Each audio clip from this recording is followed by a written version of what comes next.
So this is a strategy that I have used personally, having co-founded an e-commerce business in 2013 with my brother. It now does multiple 7 figures per year. And it's also something I've taught over 200 e-commerce businesses over the last few years to execute as well. I mentor e-commerce businesses in paid capacity as well through my Ecom Blueprint program and my Up-Level Mastermind. So I want to share this with you today as we approach certain milestones throughout the year. A pivotal one coming up in Australia. This happens to be end of financial year, but it's also relevant for, Black Friday, Christmas, Easter, whatever holiday or period might be specific to your business and your marketplace. And it's this concept of running campaigns. Now that sounds very generic and vague and big, right? But I want to break it down with you so that you can actually use this exact tactic to print more cash and make more sales than you've ever done in the past. And again, that's the results that we've seen: people doubling, tripling, quadrupling their best sales months ever by adopting what I'm going to walk you through. And so when we talk about running a campaign, what that basically means is that we have scheduled in our diary, we've pre-planned that we're going to market our products and our brand for this specific event. And I'll use the example of end of financial year. Okay, so what that basically means is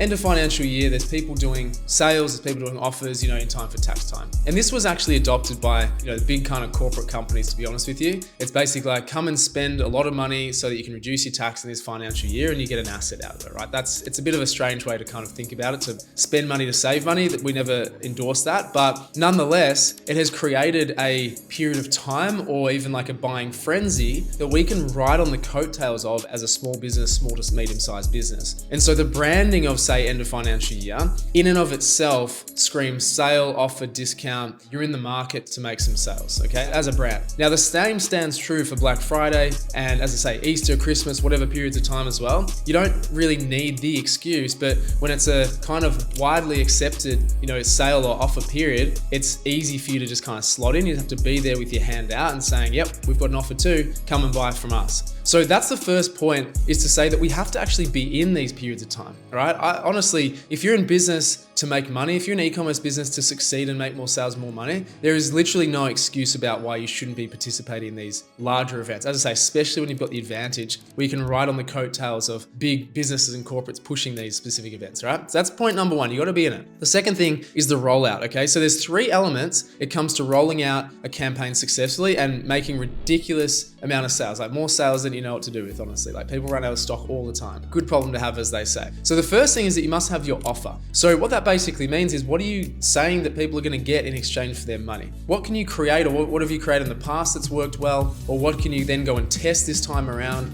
that is going to be appealing to people? So I don't have to really go into what offers, specifically are, but it's obviously like discounts on either prices or percentages. It might be, a special bundle that you've created. It might be free shipping. There's infinite offers that you can create to obviously emote more sales. But what we want to use in terms of that offer is essentially think about that cost per purchase, cost per acquisition, right? We're willing to spend this much more in terms of an offer or discount to get this many more sales and volume in the door, okay? Because a lot of us continue to say, if only more people knew about me, if only more people could get the product in their hands, that I would be, successful and I would get that momentum rolling. That's true, okay? And these are the periods of time that you actually have the allowance to do it. We just have to pay for it in terms of giving away some of our margin, and that's totally fine, because once you hit those baselines, you actually don't drop much below that baseline ever again. We've had experiences of that at first 10K, 20K, 50K, 100K per month. It just snowballs from there. So that's the first thing, is the offer, getting that right, testing, seeing what you've done well in the past, but also being bold enough to test new things as well. The second thing is the time frame that you're going to run that offer for, right? That campaign. And so that can look like,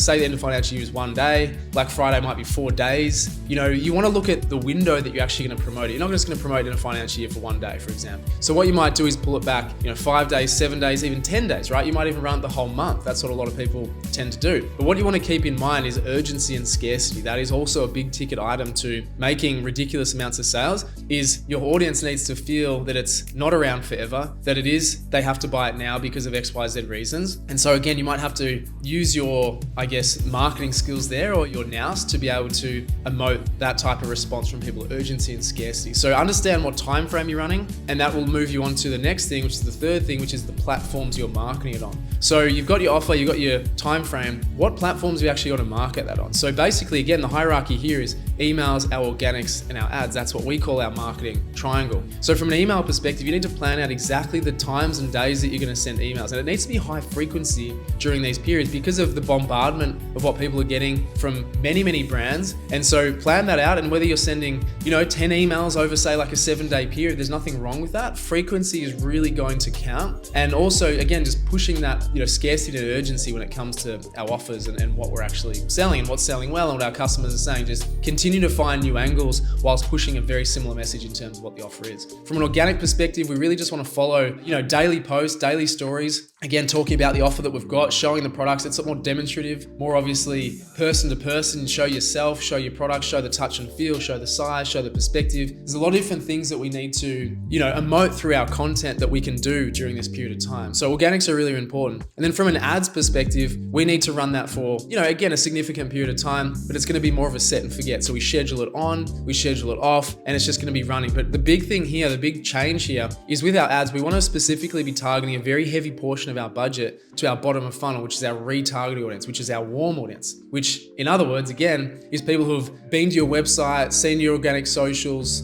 received an email. They're your engaged audience the last sort of 30-day period. They're the people we really need to heavily target. And again, with high frequency. So we typically say that you want to have your budget allocation like 50-50 or even, 70-30 weighted towards your retargeting because we want such a high frequency in that short period of time. Right? So they're the 3 platforms that we use and we push it out. Obviously, other means you can use influencers, affiliates, all sorts of the methods to market what your offer actually is, but you really need to plan out each individual effort. So having some sort of marketing calendar, or we call it a warm up calendar, is really, really crucial as well. Right? So that's how you maximize it. And as I say, just by following this process, A, being planned, and then B, actually executing it according to that plan, gets you crazy results. And when people have done it for that first time, when they actually do plan it and execute it properly for the first time, they're just like blown away with the results and like, oh, that was a lot easier than what I thought. And it's like, yes, because it's a process that you step through. It's all about engagement. It's all about frequency. And then what we do at the end of that is obviously reap the rewards. But whether we feel like it was successful or not, we review the results and improve it next time. Okay, so that's really, really crucial part. But just getting the wheels turning, getting into a very good routine that you can basically create a standard operating procedure, like an SOP that you just do rinse and repeat every single time in terms of what you execute is super crucial. All right, and as I say, this is what gets ridiculous exponential results for people at really pivotal times where we can take advantage of what's actually happening within the marketplace. All right, so that's the concept I wanted to explain. Take it seriously.